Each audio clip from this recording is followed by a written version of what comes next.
these are so cute. I hope they're not gonna make me choose. Don't make me choose. Don't make me choose. I can't. No, no, I can't.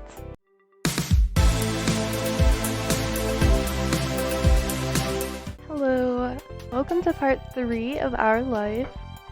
Okay, so we are at the festival. I don't know if it's a festival, but we are at the beach area shopping. Oh yeah, and there's this magician. The amazing Alexander, who had earned his title, turned his head and looked directly at you. He reached out with a kind smile. What's this behind your ear? Nothing. Tell me. You backed away. Tell me. This had to be going somewhere, and you needed to find out. He smelled like popcorn and candy when he stepped closer. It was great. That's kind of weird. I mean, whatever. You felt a tug, and then he pulled the 4 of diamonds out from behind your ear. Well, you knew that it couldn't really have come from your ear, but you still didn't get how he'd done it. There was a light applause from the crowd, and the man gave a deep bow. The magician plucked a pair of balloons from a clump of them tied down to his table. Both were in the shape of a dolphin instead of being a normal circle. Aw, little dolphin balloons. That's so cute.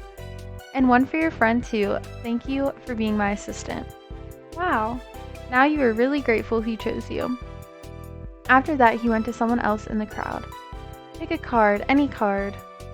My uncle does that every time he visits. Not the balloons, the stuff with cards. Cove spoke plainly while reaching over to take the dolphin that had been designated for him. Maybe it wasn't so special. Cove is just ruining the fun. At least you had a fun time. You wondered if Cove's whole family was magic. I'll just do the at least you had a fun time. You saw a magic trick and you got a great balloon. That was more than enough to make it a worthwhile event. You thought that if you could find a card to practice with, maybe you could make it disappear too. The crowd started to clear some, and you noticed to the side there was a whole rack of brightly colored kaleidoscopes on display. You picked up a kaleidoscope, you picked up a Rubik's Cube, you picked up a magic 8-ball, you walked past the toys. Okay, I want to do a kaleidoscope because they're super cool, but like, if I do a magic 8-ball, I can ask it a question, which is fun, so I'll do that. Ooh, these are cool. You shifted your balloon string to the other hand so you could hold it up in front of you. Then you thought of a question in your mind, shaking the ball and hearing some kind of liquid slosh around inside it. Once you had given it a good shake, you held it upright, waiting for the answer to appear. Concentrate and ask again. You wrinkled your nose and set the magic 8-ball back on the rack. What did you ask? Why didn't you ask anything? It wasn't the answer you were hoping for. You followed Cove around to the other side of the stall. He went under the awning careful of his own floating dolphin, and you joined him. Did you have places like this in your old town? Are you having fun? I don't really like it here. You said nothing. I'm gonna ask him if he's having fun. Yeah. Oh, he's blushing. That's so cute. You return his smile, happy to hear it. When Cove moved towards some stalls nearby, you followed beside him. Oh, these are so cute. I hope they're not going to make me choose. While Cove looked at sand pails, you were drawn to a table with colorful keychains laid out on it. They were sewn in the shape of sea creatures, and there was a plaque that read, "Handmade," standing proudly in front. Don't make me choose. Don't make me choose. I can't. There were lots of different types. You saw a dolphin, a shark, a crab, a turtle. No, I can't. Okay, so we have the dolphin, the shark, the crab, and the turtle. No, I'll just go with the turtle. Your hand stopped on the sleeping turtle, just barely poking its head out of the shell. It had flecks of metallic green on its back that caught the sunlight when you picked it up. You remembered the turtles you had seen once at the aquarium. You had been mesmerized by the way they gently glided through the water. You were instantly enamored. I don't know if I said that right. Checking the price though, your heart fell. $6. Wow. You didn't know much about money, but you thought that was a lot to spend on one thing. You rarely had more than a $5 bill to your name. Yeah, that's kind of accurate though. Is that what you want? Huh? Oh, he's gonna buy it for me. It's $6. I didn't bring any money. It's fine. Really? Really? Are you sure? Hooray! You don't have to. I don't want you to get it for me. Really? Really? I have to. Cove took the keychain from your hands, and that was that. He was holding a small yellow bucket for himself too. It's cool, you should get it. You smiled, pleased to have things work out. It was nice of Cove's dad to let Cove buy something for you too. You had to remember to thank him next time you saw him. After Cove paid, the two of you stepped out of the store side by side, your balloon dolphins knocking together and spiraling around the air. That's so cute. You watched Cove hold up his new pail to his face, examining it thoroughly. Hey Cove, yeah? Your dad gives out money a lot, huh? I really like this keychain, never mind. The only good one is the middle one. Like, why would you say the other two? Thank you. Cove looked over and you held it up so he could see better. I like it too. Cove looked further down the street where different food carts were lined up. He rested his non-cast arm over his stomach, and just as he did, yours let out a light growl. You hadn't eaten since breakfast, and after all of this wandering around, you were definitely ready for some lunch. Let's get some food. Yeah. You two wandered around a short while looking at all of the delicacies that were available. Everything looked delicious, and as the different smells, both sweet and salty, wafted over to you, your stomach growled even louder. After passing up hot dogs, snow cones, ice cream, and pizza, you both agreed on pretzels. Like, all of those are better than pretzels, unless it's Auntie Anne's. Cove got something sweet and cinnamony, and you got a plain one, got one with cheese, got one with sprinkles, got one with chocolate, got the same. I'm getting cheese. You licked your lips hungrily as the vendor handed your pretzel over, ready to take a big bite. It was covered in gooey, melted cheese just the way you liked it. Why is it not in a little dipping cup? That is so annoying. It seemed odd to get a dessert pretzel before eating normal food. It's not a dessert. It's a pretzel with cheese. You found an empty table close enough to the beach that the grit of the sand made terrible noises when you dragged the chairs out to sit down. Ew. These balloons are gonna make it hard to eat. Cove placed his bucket on the table as he stared at his still balled up hand that was wrapped around the string. You opened your mouth to agree before an idea hit you. I know. After carefully placing your pretzel somewhere it wouldn't get sandy, you tugged the balloon dolphin out of Cove's hand and tied it in a delicate bow around his wrist. Oh. Cove bounced his arm up and down in place, testing the stability of your knot. After watching his balloon jostle around but remain attached, he smiled, satisfied. Can you do it for me? This is cute. You repeated the ritual. Cove struggled somewhat with the cast restricting his fingers on one hand, and a string already tingled around the other. But the action made you feel strangely happy. You couldn't look him in the eyes. Aww. Okay. Got it. The two of you spent a moment admiring your handiwork, both hands now free to allow easy munching on your pretzels. You bit into the doughy treat, savoring the taste on your tongue with a smile as you looked out over the ocean. After a time, you finished your pretzel. You were done before Cove. It was boring not having anything to do. You pulled on the string of your balloon to bring it down to your level. Then you held the dolphin in your hands, manipulating it to make it look like it was jumping through the air. If you turned to face towards the beach, it almost looked like it was swimming in the waves like a real dolphin. That's cute. A laugh came from your side. When you glanced back at Cove, he had left the remaining part of his pretzel on the wrapper and he was gripping his dolphin too. Mine's name is Merryweather. He's the prince of the dolphins. Mine's name is Splash. They star in movies. Mine's name is Cherry. She's actually an alien. Mine's name is Sam. They're just a regular dolphin. These are all so cringy, but like this is like accurate on like what kids would say. I'll do Merryweather, even though that's so cringy. He wears a crown made of seaweed, and all of his friends are merfolk. Every now and then, he'll make friends with a kid and let them ride on his back. You sighed, wishing you could meet a real dolphin like Merryweather. What's yours? Cove considered this question, placing the balloon against the table and resting his free arm across it in contemplation. With a loud pop, the dolphin exploded into ribbons. No. Oh no. For a second, all Cove did was gape in shock like you. Then his cheeks puffed up, squinting his eyes, and you saw tears start to glisten. He's gonna cry. Magia, you made a joke? No. You offered to find Alexander? No. You offered to give Cove your balloon? You didn't say anything. He'd be alright. He can have mine. Don't cry. You quickly pulled the knot around your wrist loose and passed your balloon over to Cove. It wasn't the same color, but you hoped Cove would accept it anyway. Here, you can have this one. Cove sniffled, a lone tear running down his cheek. No, I don't want to take yours from you. then we're sharing. It's your turn to hold it. This is so cute. Really? Yeah, it's okay. Cove accepted the balloon delicately, probably to make sure this one didn't pop like the other. Thanks, Magia. Seeing him like that felt much better than keeping the dolphin for yourself. The passing of Cove's balloon was the last major event of your adventure. In the end, the two of you headed back late that afternoon. You separated on the beach, and while Cove went straight home with his brand new sandpail in hand, you decided to sit for a while. You watched the waves and the sunset, fiddling with your new keychain. Another summer day was drawing to a close. It had been great going around with Cove. You hoped to do it again, but next time you wished nothing would happen to make him cry. So, I also figured something out. So, I'm kind of stupid, but this is the moment select. Step 1. So this is just everything as a kid, and then summer ended and you move on to teenagers, I'm assuming. So you can get the DLC, which I kind of want to, but I don't think I will. So this is all being a kid, so grown up isn't actually like grown up, but I was really scared that it was, but it's not.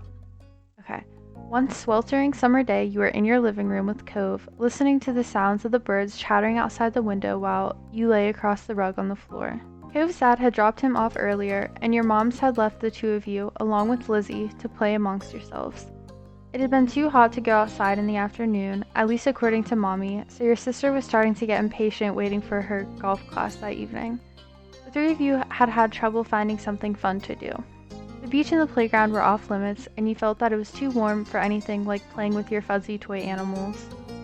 Then suddenly, a light came to Lizzie's big brown eyes, and her smile spread wide across her face. Having an idea gave her a new wave of energy. Oh, she's so cute. Her little sunflower dress. Since we're stuck inside, we should be adults. They don't play outdoors anyways. They're always inside and telling everybody they're too busy to play. Why? I said why, and it'll be fun. Duh. What do they do inside that we don't? Besides, use the phone a lot. Excluding a small huff, Lizzie decides to ignore Cove. Magia, what do you think? Do you want to? Oh no. Cove said it. That doesn't sound fun. I bet we could come up with something else. I don't know. I want to. I'm just gonna say I don't know. Please, Magia. When have I ever had a bad idea? Whenever we play with you. I wasn't asking you. Okay, Lizzie does not like Cove. That's kind of funny. I'll try, but that sounds boring. Okay, I'll stay. Sorry, I have other stuff to do. You kept hesitating. I'll say okay, I'll stay, because if we're playing grown-ups, maybe me, Cove can do a little, yeah. I hope this is as fun as you're promising it'll be. Lizzie looked at you, deadly serious. It's the most exciting idea I've had all week. Satisfied that neither of you were about to bail on her, Lizzie thought over her options while you watched. After a few seconds, she clapped her hands together and beamed, apparently having settled on something without asking either of you. Okay, I'm gonna be a professional golfer. Magia, you and Cove can be... Don't say it. Okay. A beach volleyball player, a gymnast, or a tennis player. Why can't we pick anything we want? Yeah, what the heck? Why is she so, controlling? Because I have a fun idea, that's why. And we have to play sports as adults? Yep. But there's other kinds of sports, too. It isn't the same. What do you think, Magia? Don't these choices sound super cool? You want to be that, huh? Oh my gosh. I kind of like those. It really doesn't. Haha, sounds like a blast. Isn't there anything else we can be? You nodded. Maybe not. I'll just nod. Cove immediately, changed into looking even more mad. Lizzie, apparently not expecting you to agree after Cove's refusal, practically lit up. Really? Which one are you gonna pick, Magia? Cove was not impressed with Lizzie's attitude, though he didn't bother talking more about it for now. You thought over the list of possibilities: beach volleyball, gymnastics, or tennis. Out of all of them, you'd prefer to play beach volleyball, gymnastics, or tennis. Volleyball. If you couldn't spend the afternoon at the beach for real, then you might as well pretend you were there. You could even wear your swimsuit to make it seem more realistic, although Lizzie probably wouldn't let you run off and do that now that she had you here. Yes, that was clearly the top option. Okay, I'm gonna be a volleyball player. Alright! How about you, Cove? I'll be a volleyball player with Magia. Oh yeah, you will. Lizzie threw her hands in the air, making an annoyed sound. Oh no. You guys can't be the same thing. That's not how it works. You didn't say that. The rule was picking from the list. You can't keep adding more. Lizzie looked at the two of you, then shook her head, resigned to losing this battle, but not the war. Fine. You're both volleyball players, but you're on the same team because there's only one. Lizzie's ponytail bobbed when she proudly stretched her arms wide. The Olympic team. What? We're Olympic athletes who just competed in the Olympics. Cove didn't seem all that impressed with the announcement. He made a face and adjusted the glasses on his nose. That's really specific. Yeah, it is. That's what makes it fun. Anyway, Lizzie marched back and forth in front of us, getting lost in her own imagination. I won all gold medals, and people are calling me the next Mickey Wright. Use that. Lizzie stopped on the spot and turned on him, her brown eyes shining with impatience. It doesn't matter if you know who she is. It's a golf thing. You guys won medals too. Your team placed at silver. It's more real if we're not all first place. Okay, Lizzie is so rude. Silver sucks. I don't want silver. I'm okay with that. Hey, we can do better than silver. Silver's not bad, nice. You stayed silent. I'm gonna say, hey, we can do better than silver. He pouted at Lizzie, unhappy with the decision. Magie is right. Lots of people lose at the Olympics. Them's the breaks. Then you're the one who did, not me. Lizzie looked taken aback by Cove's declaration, as though the thought of her losing was completely absurd. Oh, her face, though. No way, it wouldn't make sense. I'm already practicing my golf game. She took a golfing stance to make her point, pretending to swing her club and hit an invisible ball. So what kind of house do you want to live in? Cove hadn't changed his mind about winning, but thinking about where he'd live as an adult appealed to him, apparently, because he looked back at Lizzie with some of the anger fading. I'm going to live on the beach. Lizzie made a face at him, poking out her tongue. That's kind of boring. We already have that. No, not like the normal houses here with the street on it, right on the sand by the water. Just like that, all the tension was back. You hadn't even had a chance to choose where you would want to live. That's not very fun or smart, Cove. You can't live on a bunch of sand and shells. But I want to, and I will. Cove narrowed his eyes at Lizzie, even though she stood half a head taller than him. You didn't give out a list of things to pick from this time, so I'm picking that. Why are we even playing pretend if we can't imagine anything? Jeez. Well, I'm gonna live in a mansion far away from here and far away from you. Oh my god, I really don't like her. One with an indoor pool and a place to practice my award-winning golfing. How come you're yelling about mine when your idea is even more impossible? Lizzie's face roasted though. Lizzie's face flushed red, her hands balling into fists at her sides. It is not impossible, and it's better than yours. Stop fighting. Disagreements always seemed to crop up when the two of them were together, and you always felt like you were stuck in the middle. I do. But when it came to the topic at hand, this time you thought you'd prefer a mansion, being on the beach was cooler, you wanted to agree with Lizzie, Cove was right, you're tired of deciding between either of them. Yeah. You didn't engage with their bickering and instead dreamt up your own dream house. You weren't going to share your idea with them either. You already knew it was a good one. You can swim whenever you want if you live on the beach. We can still swim anytime we want from where we live now. Being a little closer doesn't mean anything, says you. The two of them scowled at each other. You're being so unreasonable. I don't get what you want. This game doesn't make sense. It does. You have to be realistic. I said that. But you're not. You had no idea what to do to make them stop at this point. It seemed like the two of them would just keep working each other up as long as they could. Nothing you'd said so far had kept them from being mad. Thankfully, like a greeting card angel, Mom walked into the room. Lizzie rushed to her, hanging onto the hem of her shirt and poking out her tongue at Cove. Lizzie, Magia, it's time to get ready to go. Sorry you have to leave already, Cove. No. Their mommy said she'll walk you home so you won't be left in the cold. Cove was still glaring at Lizzie, his face flushed red with anger. I can go by myself. But, bye, Magia. There was still a harsh edge to the brief farewell, but you knew it wasn't you he was mad at. Without giving Mom a chance to stop him, Cove stood up and stalked out of the room, shoulders drawn tight. We didn't even get to play!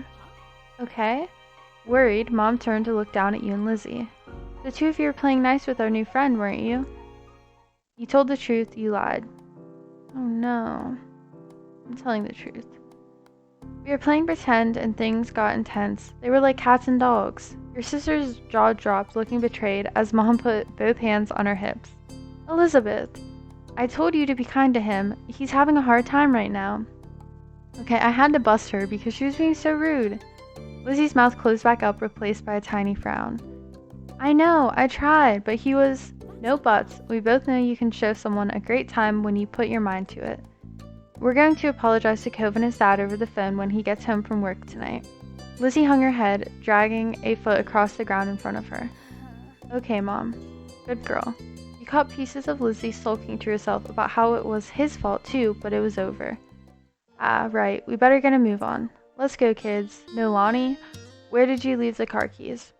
Mom hustled you all out the door, and you noticed during the car ride to golf practice that Lizzie was quieter than usual. I silenced her. She was usually the first one to request which music to listen to in the car, but she didn't say a thing. Your parents noticed she wasn't in a mood to be bothered. They gave her space, and Mommy just asked you what you'd like to listen to. You picked your favorite song. It always made the car ride more fun. You chose the soundtrack to a cool movie you saw a couple months ago. You chose a song you knew Lizzie liked. Maybe that would cheer her up. Yeah, for sure. You were happy to see it brightened her up right away, and she started singing along with you. Soon enough, her bad mood was a thing of the past. When the car ride was over, you spent the twilight hour watching Lizzie hit things with other girls her age. You didn't know much about golf, but you could tell that she really liked it, so you sat with your moms and tried to puzzle it out. It was nice sitting outside after being cooped up in the house all day, and you stretched out your legs to let the last few minutes of sun warm your skin. When the sun was finally out of sight, dipping behind the horizon, you all got ready to leave. Instead of going straight home, your moms took the family out to dinner. You went to a restaurant you had all been going to ever since you could remember. The whole afternoon had been a bunch of shouting. You hadn't been able to stop, but you could kind of tell that all this helped Lizzie be less angry. Our ride home was quiet, with only the radio preventing escape from silence. Lizzie had been in better spirits now, but the closer you got to your neighborhood, the more she wiggled in her seat and frowned out the window. She knew what was coming when you all got back home. Clearly, she was dreading it. Soon enough, Mom was turning onto your street, then reversing into the driveway. Once she cut the ignition, it was dead silent. No one spoke, only unbuckled their seatbelts and opened their doors. Lizzie was the last one out. Once everyone was inside and done taking off their shoes, she propped her hands on her hips. Now then, Mr. Holden's car is in his driveway, so he should be back from work. That's good news, isn't it, Elizabeth? You and Cove can hash things out before the day's done. Lizzie didn't complain or put up a fight. Her head ducked so she didn't have to meet anyone's eyes. She nodded once. Good, let's move this to the kitchen. That smile, though. Mom went over to the house phone, the rest of you following behind her. Mommy put a gentle hand on Lizzie's shoulder as they walked side by side. And now I'm gonna say, oh wait, you watched Lizzie from the back. This was only happening because you told on Lizzie. Okay, I'm saving. I'm gonna end this part here, but thank you so much for watching. If you enjoyed it, please give me a thumbs up and subscribe to my channel.